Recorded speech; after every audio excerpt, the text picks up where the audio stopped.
Huawei is getting serious about its efforts as a PC maker and is unveiling a couple new laptops here at MWC 2019.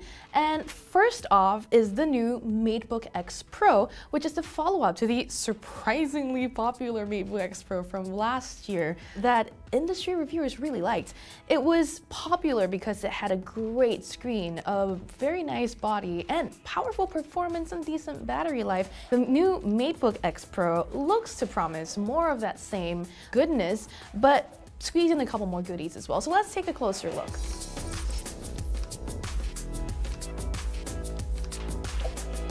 So first, the expected. We've got updated processors. You've got an up to 8th generation Core i7 CPU in there. We've got now up to 16 gigs of RAM, up to 1 terabyte SSD, up from 512 gigs from the previous model.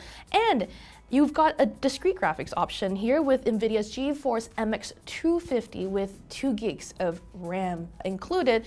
So that's again another powerful package in terms of performance. What's impressive is that Huawei's managed to squeeze all of that while still keeping the same physical footprint here. This thing is still as thin and light as before with the really pretty MacBook-like design.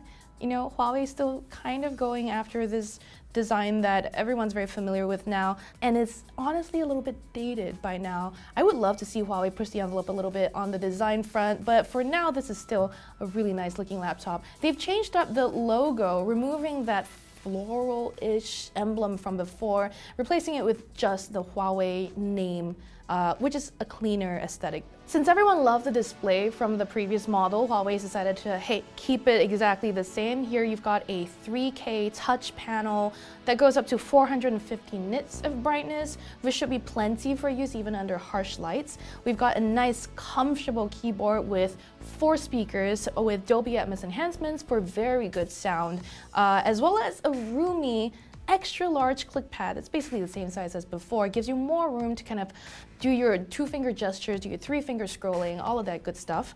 Huawei's also upgraded the ports here just slightly. We've got 1 USB-A on the right side and 2 USB-Cs and a 3.5mm audio jack on the left. But here's what the bonus is. One of the USB-Cs supports Thunderbolt 3, so you can push out your display to a 4K monitor or, you know, attach a graphics card up to GTX 2080 if you want.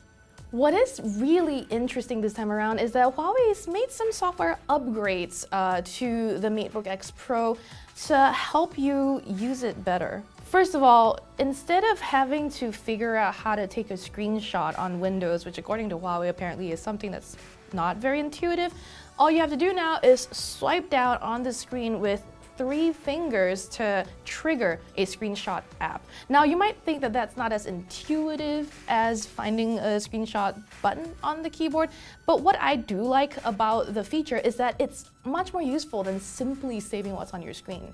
After you drag down from top with 3 fingers, a window appears, you tap on the picture and drag to select what part of the screen you actually want to save. And then you have options like scanning the image for text or sharing it directly to your phone. So this is a much more useful screenshot tool for people who are, you know, always screenshotting. Then there's also a new feature called One Hop, which is part of Huawei Share 3.0. The original MateBook X Pro used Huawei Share 2.0, which made for easy sharing of your files between your phone and your laptop, even across platforms like iOS or Android. One Hop, however, is designed to work just between Huawei devices. So say you got a Mate phone or you have one of Huawei's, you know, mid-range phones.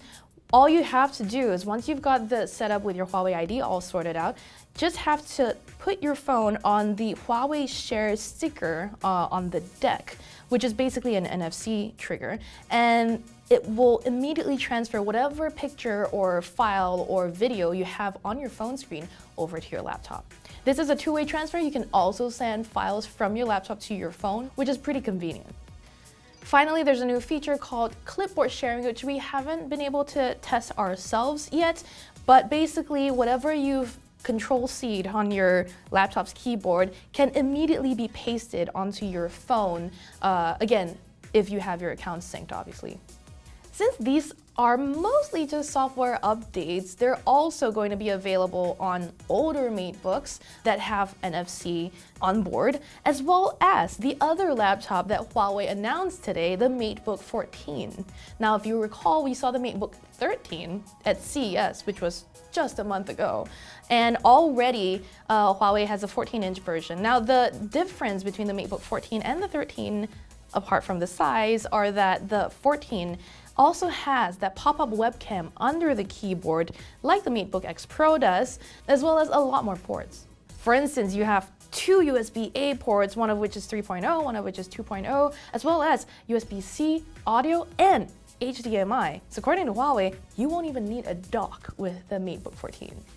Otherwise, for the most part, the MateBook 14 has basically the same guts as the MateBook X Pro 2nd generation. You can get it up to Core i7 8th generation, as well as the same set of RAM, just 512 gig SSD at top though, so not as powerful as the MateBook X Pro.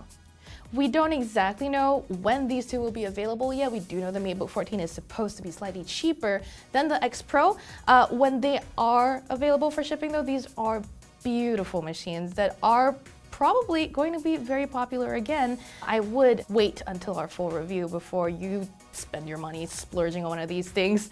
Until then though, stay tuned to Engadget.com for all of the news out of MWC 2019.